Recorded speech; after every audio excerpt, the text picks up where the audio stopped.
Morning students, मैं Rishiraj Yadav, team CLC, और आज लेक्चर नंबर 42 में आपका वेलकम करता हूं। अभी तक जो हमने स्टडी किया वो ऑस्मो रेगुलेटर क्या है, ऑस्मो कन्फर्मर क्या है, इसके बारे में, कौन कौन से एक्सक्रीटरी ऑर्गन है कौन कौन से जंतुओं में, उसके बारे में, और हम बात कर रहे थे किडनी की एक्सटर्नल स्ट्रक्चर, जो किडनी है उसकी बाह्य संरचना और उसकी आंतरिक संरचना के बारे में। उसकी आंतरिक संरचना में हमने उसकी फंक्शनल यूनिट के बारे में स्टडी किया था, और फंक्शनल यूनिट जो है उसे क्या नाम दिया था हमने, नेफ्रॉन।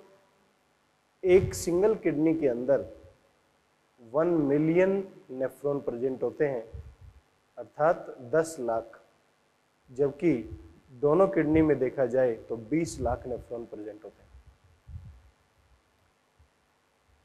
फिर मैंने ये भी बताया था कि ये 2 प्रकार के होते हैं, कॉर्टिकल नेफ्रॉन और जक्स्टामेडुलरी नेफ्रॉन। पहले तो ये देखते हैं कि दोनों में क्या डिफरेंस है। देखिए,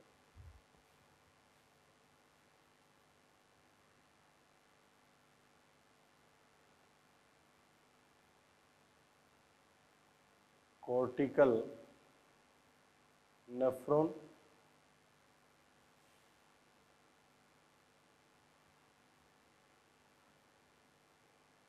juxta medullary nephron. Juxta medullary nephron जो है वो 15 से 20% प्रेजेंट है, जबकि 80 से 85% जो है वो कॉर्टिकल नेफ्रॉन।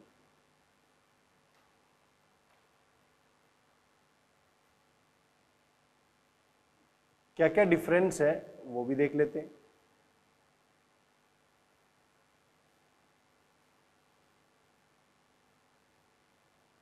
हमारी बॉडी के अंदर cortical nephron osmo regulation and excretion,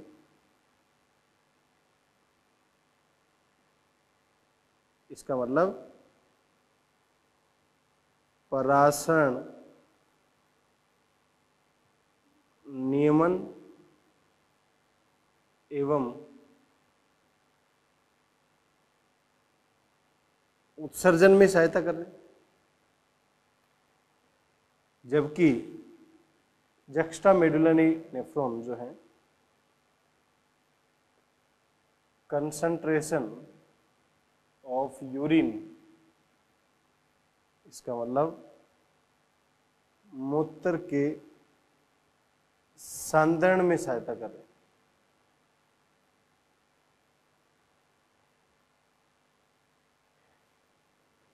cortical nephron के पास वासा रेक्टा अब्सेंट या रिड्यूस्ड होती है, वासा रेक्टा अनुपस्थित, और यहां पर वासा रेक्टा प्रेजेंट होती। मीन्स कॉर्टिकल नेफ्रॉन के पास वासा रेक्टा अनुपस्थित और जक्स्टामेडुलरी के पास वासा रेक्टा उपस्थित। पेरीट्यूबुलर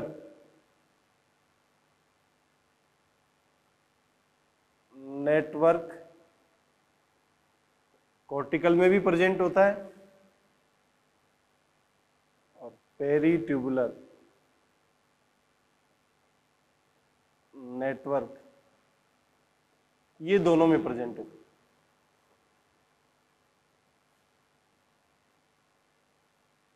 बोमन्स कैप्सूल मीन्स बोमेन संपुट जो है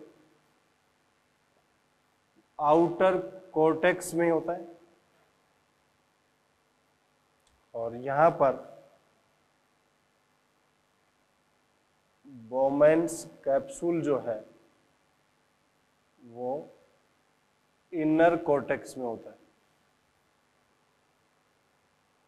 बोमेन कैप्सूल जो है, बोमेन संपुट बाहरी वलकुट भाग में होता है, जबकि ये आंतरिक वलकुट भाग में होता है। बाहरी वलकुट भाग में होगा तो मेडुला भाग के अंदर इतना धसा हुआ नहीं होगा, जबकि इनर कॉर्टेक्स में होगा तो मेडुला भाग में धसा हुआ होगा।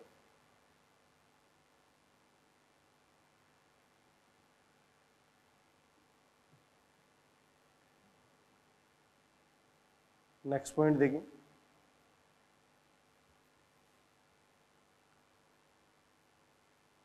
लूप ऑफ हेनले या हेनले पास कॉर्टिकल नेफ्रॉन में शॉर्ट होता है, जबकि लूप ऑफ हेनले जक्स्टामेडुलरी नेफ्रॉन के अंदर क्या होता है, लॉन्ग होता है। अब कुछ वर्ड जो मैंने बताए यहाँ पर, पेरीट्यूबुलर नेटवर्क और लूप ऑफ हेनले लॉन्ग और शॉर्ट, ये डिफरेंशिएटिंग टेबल आपको तब पता लगेगी जब आप रियली में कॉर्टिकल और जक्स्टामेडुलरी नेफ्रॉन की स्थिति को देखोगे कि कहां पर उपस्थित होते हैं। क्लियर है मेरी बात? एक बार हम डायग्राम में देखते हैं, तब जाकर पता लगेगा कि कॉर्टिकल नेफ्रॉन कौन सा है और जक्स्टामेडुलरी कौन सा।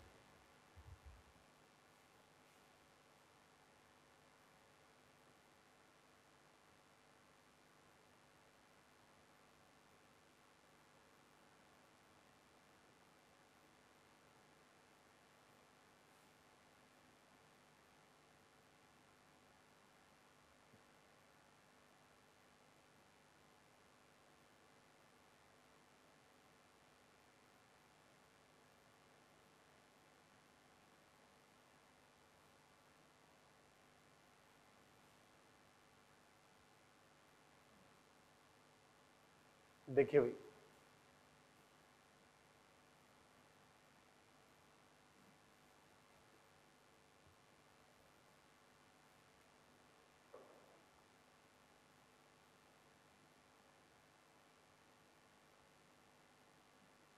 हम ये मान के चल रहे हैं ये किडनी का कॉर्टेक्स या वलकुट भाग है और ये किडनी का मेडुला या मध्यांश भाग। एक साइड में हम देख रहे हैं कॉर्टिकल नेफ्रॉन क्या है और एक साइड में देख रहे हैं जक्स्टामेडुलरी नेफ्रॉन क्या है। कॉर्टिकल नेफ्रॉन में ये आपको बोमेन कैप्सूल, ये पीसीटी और ये लूप ऑफ हेनले।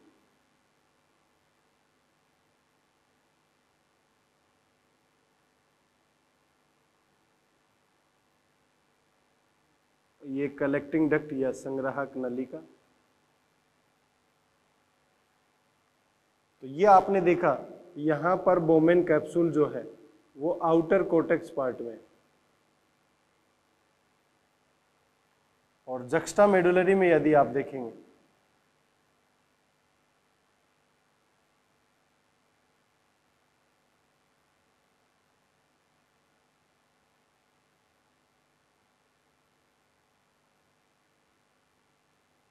तो ये कुछ इस तरीके से दिखाई देगा। यहां पर बोमेन कैप्सूल जो है वो इनर कॉर्टेक्स पार्ट में, लूप ऑफ हेनले यहां पर बड़ा है, यहां पर छोटा है। लूप ऑफ हेनले बड़ा है तो ये क्या है, मेडुला भाग में धसा हुआ है। यहां पर मेडुला भाग में उतना नहीं धसा हुआ होता है। अब दूसरा एक वर्ड था वासा रेक्टा। यहां पर इस तरीके से पैरेलल फॉर्म में यू शेप की जो ट्यूब होती है उसे बोल रहे हैं वासा रेक्टा। अब देखिए वासा रेक्टा क्या है। मैंने कल आपको बोमेन कैप्सूल के बारे में बताया था। बोमेन कैप्सूल में आने वाली ट्यूब और ये जाने वाली ट्यूब, इसका डायमीटर ज़्यादा और इसका डायमीटर कम।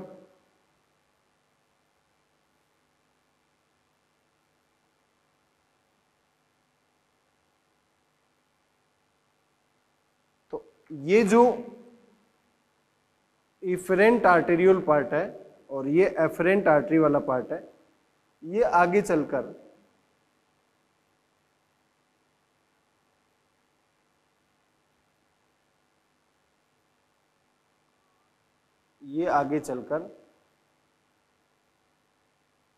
पीसीटी और डीसीटी वाले भाग में एक नेटवर्क बना लेते हैं।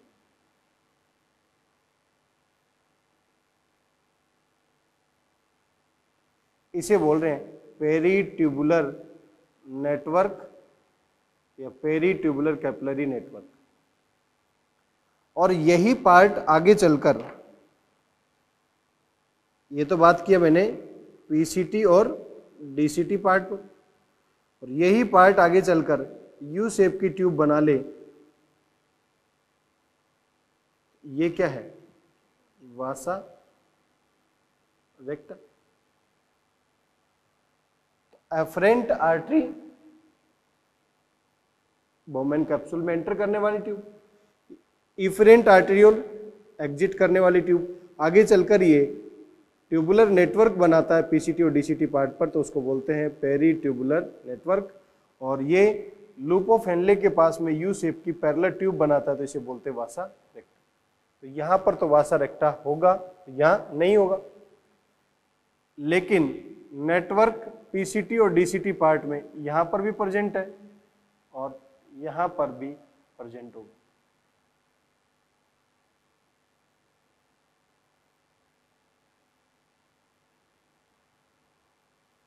क्लियर है? ये मेन डिफरेंस है कि कॉर्टिकल नेफ्रॉन क्या है और जक्स्टा मेडुलरी नेफ्रॉन क्या है। ठीक है बेटा, नेक्स्ट पॉइंट देखते हैं।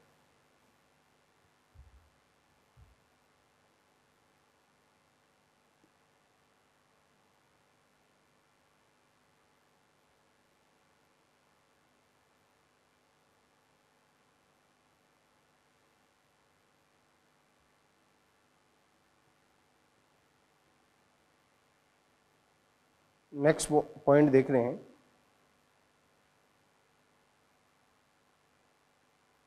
नर एवं मादा मूत्र मार्ग या यूरिथ्रा में अंतर।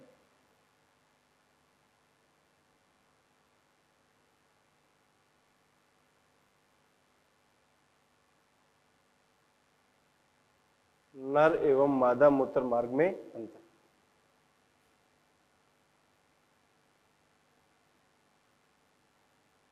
एक साइड में नर मूत्र मार्ग, मादा मूत्र मार्ग। क्या डिफरेंस? पहला डिफरेंस है, नर मूत्र मार्ग की लंबाई जो होती है वो 15 to 20 सेंटीमीटर होती है, जबकि मादा मूत्र मार्ग की लंबाई जो है वो 4 to 5 सेंटीमीटर। इसका मतलब नर मूत्र मार्ग क्या है? लॉन्ग, और मादा मूत्र मार्ग क्या है? शॉर्ट।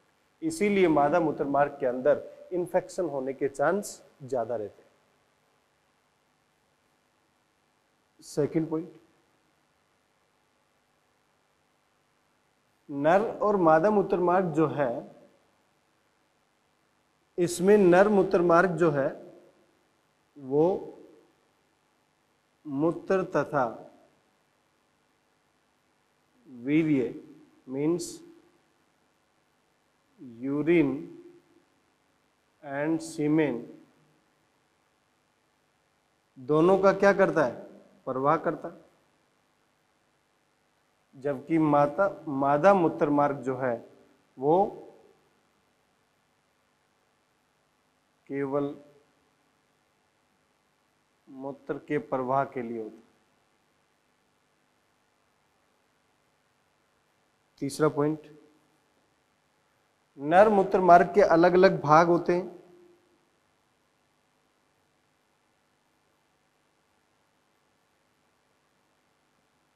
Prostate,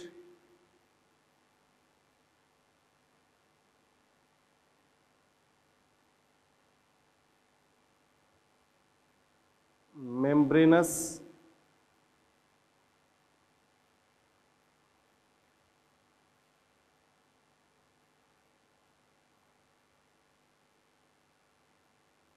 and penile.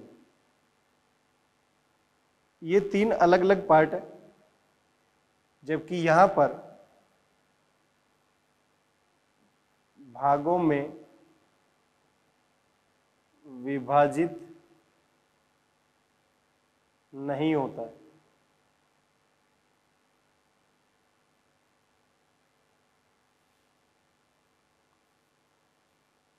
ये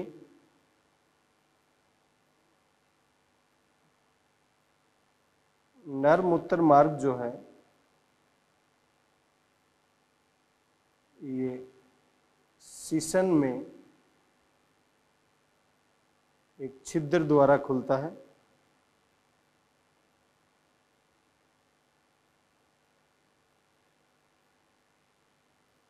जबकि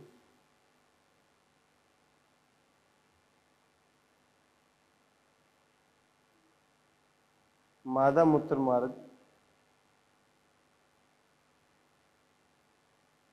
बाह्य छिद्र के रूप में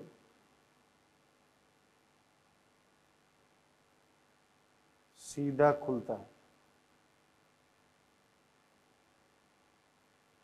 क्वेश्चन पूछ लिया जाता है कई बार कि मादा मूत्र मार्ग में इन्फेक्शन होने के चांस ज़्यादा होते हैं, क्या रीज़न है इसके पीछे? इसके पीछे रीज़न है कि मादा मूत्र मार्ग की लंबाई क्या होती है?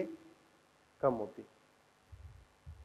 देखिए बेटा, यहाँ से क्वेश्चन पूछा जा चुका है, एक बार उस क्वेश्चन पर नज़र डालते हैं कि किस तरीके का क्वेश्चन है।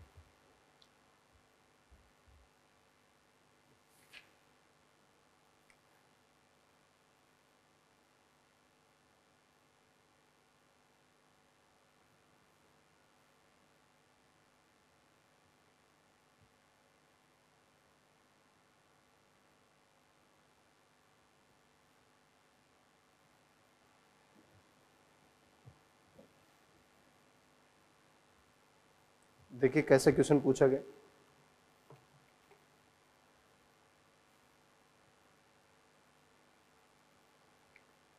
टू 2014 पीएमटी में क्वेश्चन पूछा गया है, मानव नर में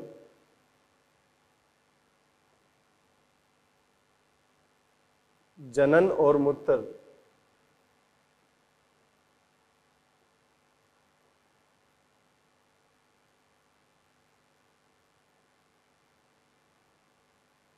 प्रणाली की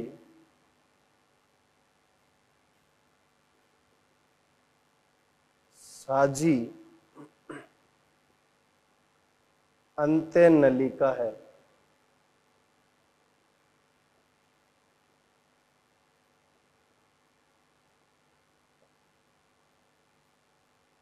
ऑप्शन में दे रखे हैं यूरिथ्रा, वास डिफरेंस, वास इफ्रेंस एंड यूरेटर। ये ऑप्शन में दिए गए हैं।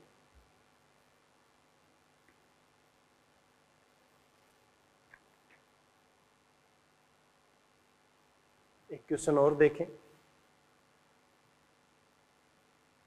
जो पीएमटी 2011 में पूछा गया है।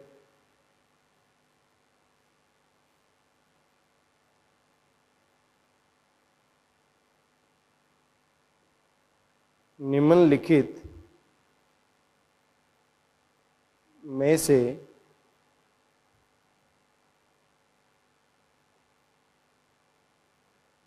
किस एक में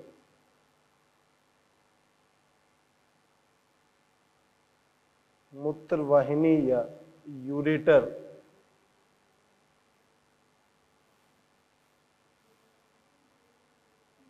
मूत्र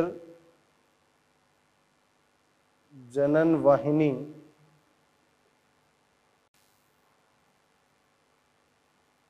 के रूप में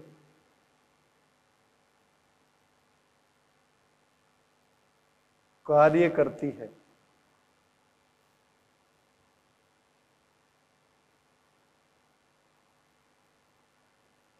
ऑप्शन दिए गए हैं। Human mail,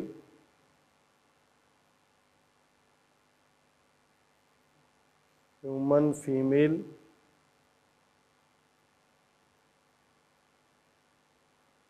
frog male and female both, and frog male. देखिए बेटा, बहुत अच्छे क्वेश्चन पूछे।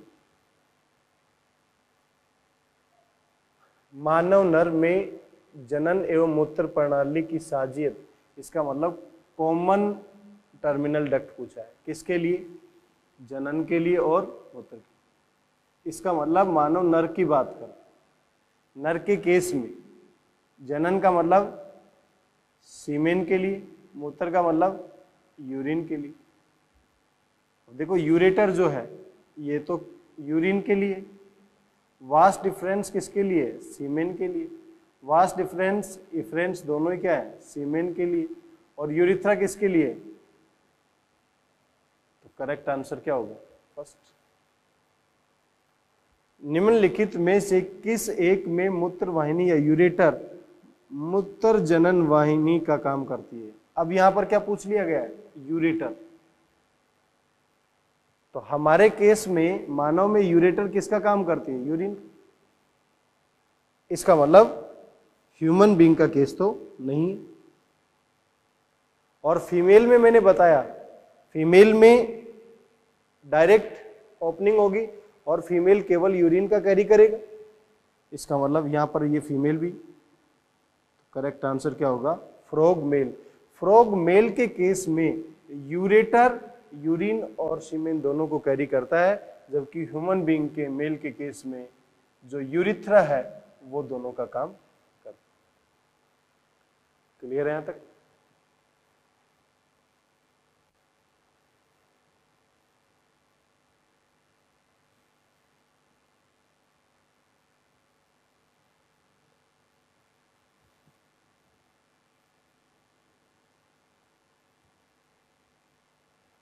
अभी तक हमने कॉर्टिकल और जक्स्टा मेडुलरी नेफ्रॉन में अंतर देखा, और उसके बाद मेल और फीमेल यूरिथ्रा में अंतर देखा, और उसके बाद हम देख रहे हैं यूरिया सिंथेसिस।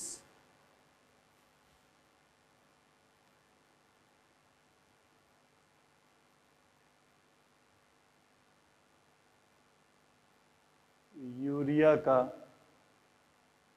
निर्माण या संश्लेषण।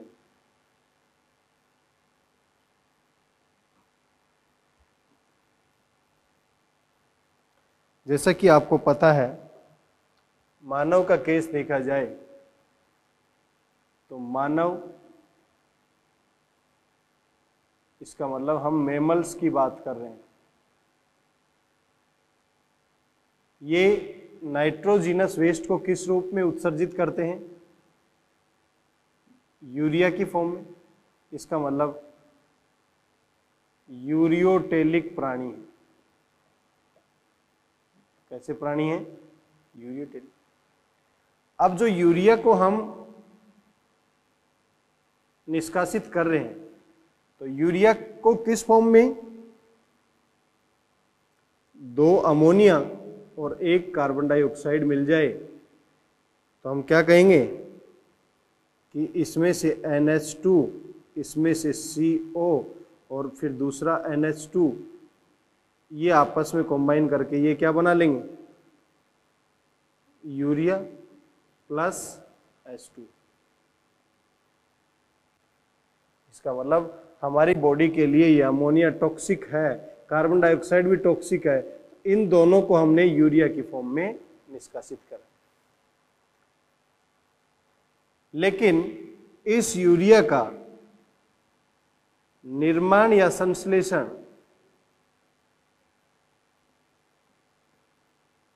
ये लीवर में होगा, हमारे यकृत या जिगर भाग में होगा, जबकि इसको निष्कासित करने में किडनी का रोल होगा।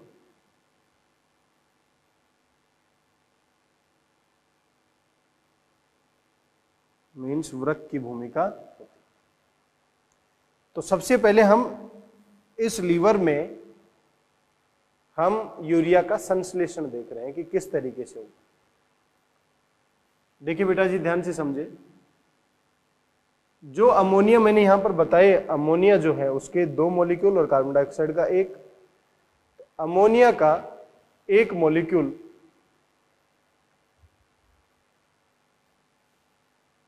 यहां से एटीपी को कंज्यूम करके एएमपी में कन्वर्ट हो जाता है और ये NH3 और CO2 आपस में मिलकर कार्बामोइल फॉस्फेट का निर्माण कर लेते हैं।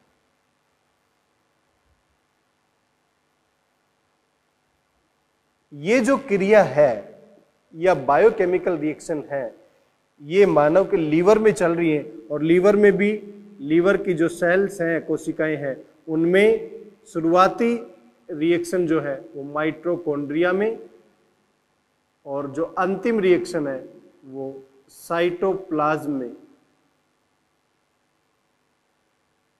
मीन्स जो शुरुआती रिएक्शंस हैं, इसका मतलब हम ये कह सकते हैं ये शुरुआती रिएक्शन है तो ये कहाँ चलती है? माइटोकॉन्ड्रिया में। और ये बाद वाली रिएक्शन है, ये कहाँ चलेंगी? साइटोप्लाज्म या कोशिका द्रव्य। तो एक अमोनिया किस फॉर्म में गया? यहां से कार्बामाइल फॉस्फेट। ये कार्बामाइल फॉस्फेट ऑर्निथीन जो यहां पर है, उस ऑर्निथीन से बाइंड कर जाता। जैसे ऑर्निथीन से बाइंड करेगा तो ये किसका निर्माण कर लेता है?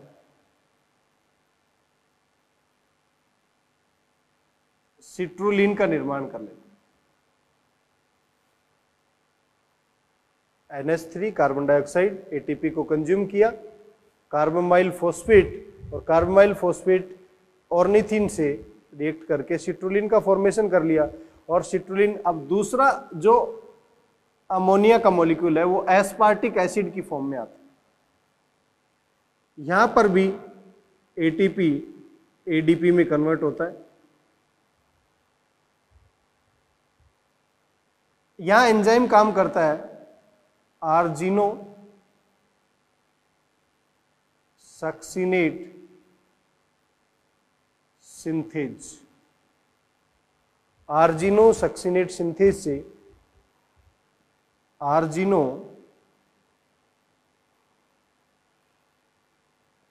सक्सिनिक एसिड का निर्माण कर लेता है।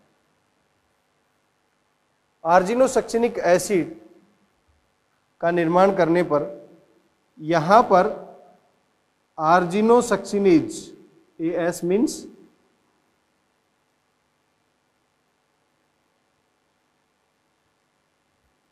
आर्जिनो सक्सिनेज की प्रेजेंस में एक साइड में फ्यूमेरिक एसिड बाहर निकल जाता है और दूसरी साइड में आर्जिनिन का निर्माण होता है और इस आर्जिनिन पर अटैक करता है आर्जिनेज। और ये आर्जिनेज क्या करता है? एक साइड में यूरिया का निर्माण और एक साइड में ऑर्निथिन का। ऑर्निथिन इस साइकिल में वापस आ जाता है और ये यूरिया किडनी को उत्सर्जन के लिए भेज दिया जाता है। दोबारा समझे बेटा, ये यूरिया सिंथेसिस है। पहले तो आपसे ये पूछा जाए कि यूरिया का निर्माण या संश्लेषण कहां पर चल रहा है? लीवर में। यूरिया को निष्कासित कहां से किया जाएगा? किडनी से। अब देखिए ये यूरिया का जो फॉर्मेशन हुआ, ये रिएक्शन लीवर के अंदर लीवर सेल या हिपेटिक सेल या लीवर की कोशिकाओं में चलेगी। लीवर की कोशिकाओं में दो भाग में चलेगी, एक माइटोकॉन्ड्रिया में और दूसरा साइटोप्लाज्म। तो ये पहला जो रिएक्शन है ये माइटोकॉन्ड्रिया में चलेगा, बाद वाले रिएक्शन जो है ये कहाँ चलेंगे, साइटोप्लाज्म कोशिका द्रव्य। किसी भी यूरिया के सिंथेसिस के लिए दो अमोनिया एक कार्बन डाइऑक्साइड चाहिए, तो सबसे पहले एक अमोनिया और कार्बन डाइऑक्साइड मिलकर एटीपी को कंज्यूम करके कार्बामाइल फॉस्फेट का निर्माण करते हैं। तो सबसे पहली स्टेप क्या हुई, कार्बामाइल फॉस्फेट का निर्माण। ये कार्बामाइल फॉस्फेट माइटोकॉन्ड्रिया से मूव करके ऑर्निथिन के पास चला गया, ऑर्निथिन से रिएक्ट करके सिट्रुलिन का निर्माण करते हैं। इसका मतलब दूसरी स्टेप क्या होगी, सिट्रुलिन का निर्माण करना। इस सिट्रुलिन पर दूसरा अमोनिया का जो मॉलिक्यूल एस्पार्टिक एसिड के फॉर्म में आता है। जैसे एस्पार्टिक एसिड यहां पर आएगा तो आर्जिनोसक्सिनेट सिंथेज आर्जिनोसक्सिनिक एसिड का निर्माण करता है। तो नेक्स्ट स्टेप क्या हो गया, आर्जिनोसक्सिनिक एसिड का निर्माण। यहां पर आर्जिनोसक्सिनेज एंजाइम काम करेगा और ये आर्जिनोसक्सिनेज क्या कर रहा है, इस आर्जिनोसक्सिनेज पर काम करेगा। तो आर्जिनोसक्सिनेज इस सक्सिनिक एसिड को फ्यूमेरिक एसिड में, आपको पता होगा सक्सिनिक और फ्यूमेरिक दोनों एक दूसरे के आइसोमर है, तो इस सक्सिनिक को फ्यूमेरिक के फॉर्म में बाहर निकाल दिया। बचा हुआ पार्ट मैंने यहां लिख दिया आर्जिनिन। आर्जिनिन पर कौन काम करेगा, आर्जिनेज जैसे काम करेगा तो एक साइड में यूरिया एक साइड में ऑर्निथिन वापस इसी साइकिल में आ जाता है। इसीलिए बेटा जी इस साइकिल का नाम यूरिया साइकिल दिया गया है, क्योंकि यूरिया का निर्माण हो रहा है। इसी को ऑर्निथिन साइकिल भी नाम दिया गया है, क्योंकि ऑर्निथिन वापस रिसाइकल में चला गया। और इसी को क्रेब हैंसलेट साइकिल भी कहा गया।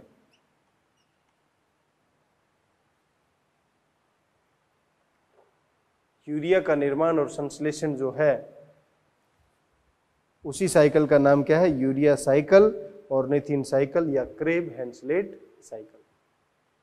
समझ में आया यहां तक?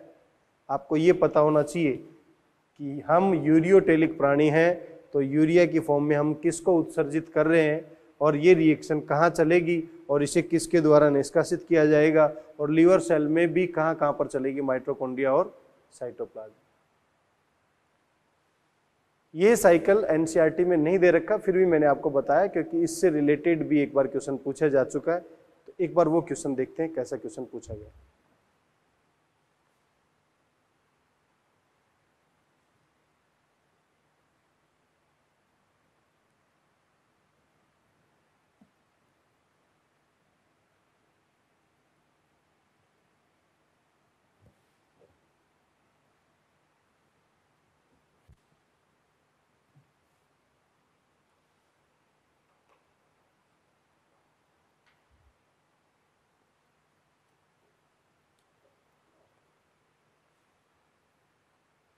क्वेश्चन दिया गया है बेटा जी, मानवों में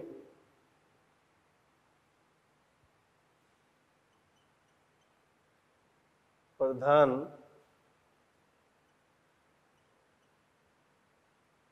नाइट्रोजनी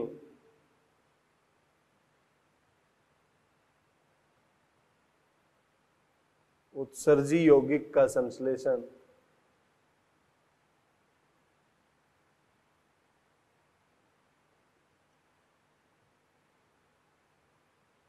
क्वेश्चन इतना ही दिया गया था।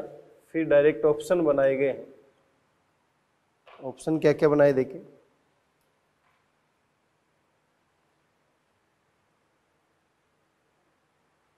यकृत में होता है तथा इसका परित्याग मीन्स उत्सर्जन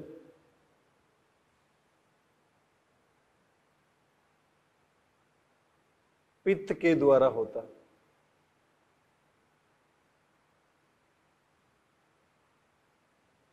मानव में प्रधान नाइट्रोजनीय उत्सर्जी पदार्थ है, तो मानव के अंदर क्या है? यूरिया। यूरिया का फॉर्मेशन कह रहा है यकृत में हो रहा है, और इसका त्याग जो है वो पित्त के द्वारा नहीं। मैंने अभी क्या बताया, इसका त्याग या निष्कासन किससे होगा? लीवर से। दूसरा ऑप्शन है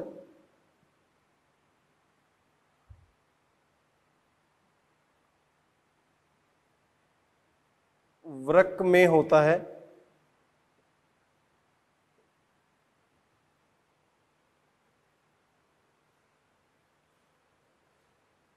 एवं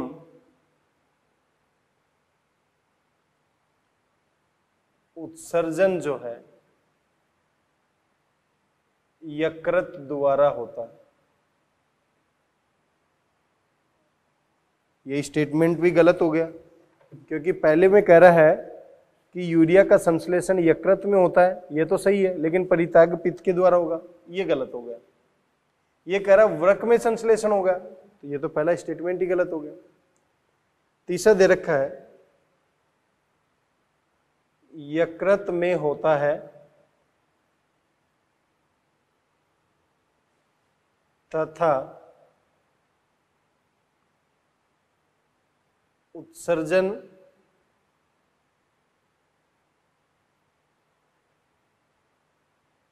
वृक्क द्वारा होता है। हाँ, ये सही है, यकृत में संश्लेषण हो रहा है और वृक्क द्वारा उत्सर्जन हो रहा है। नेक्स्ट ऑप्शन है संश्लेषण एवं परित्याग दोनों वृक्क द्वारा संपन्न होते हैं।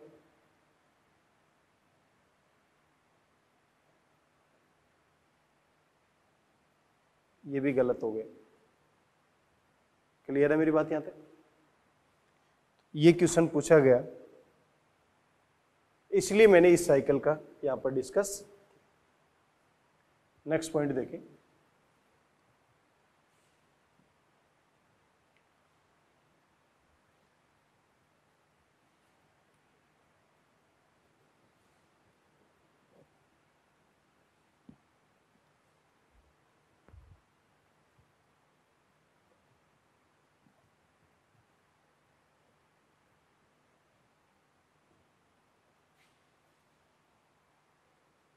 नेक्स्ट इसी में एक क्वेश्चन और करते हैं।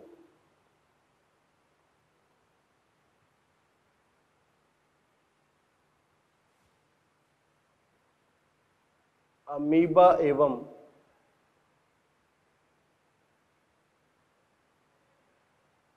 पैरामीशियम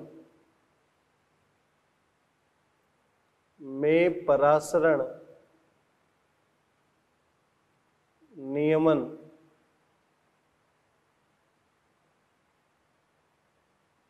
किससे संबंधित है? देखिए बेटा, एक क्वेश्चन ये है, दूसरा क्वेश्चन देखिए।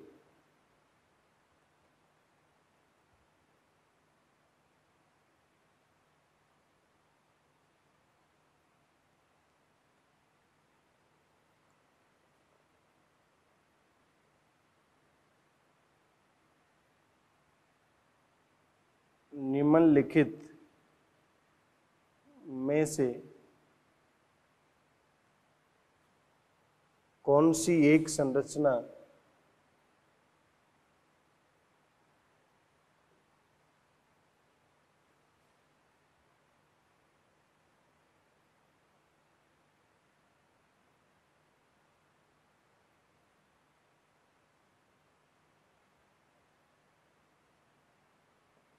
वृक्कीय पिरामिड का भाग नहीं है?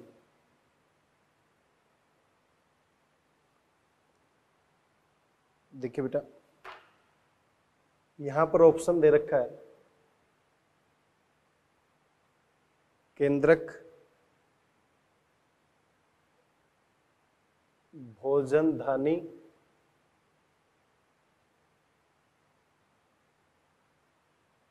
Mitochondria,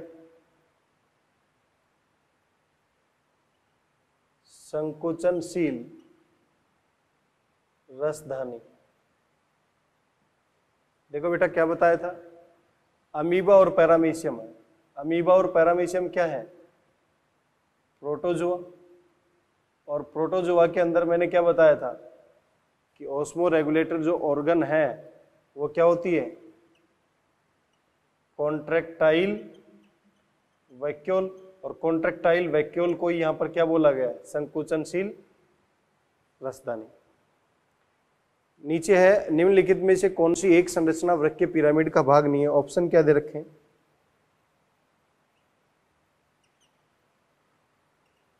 coiled tube,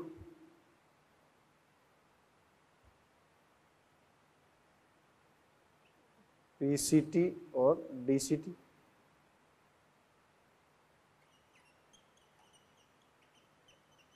collecting duct,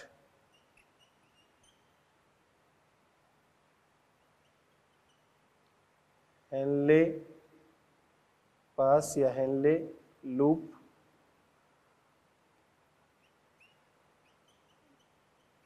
peritubular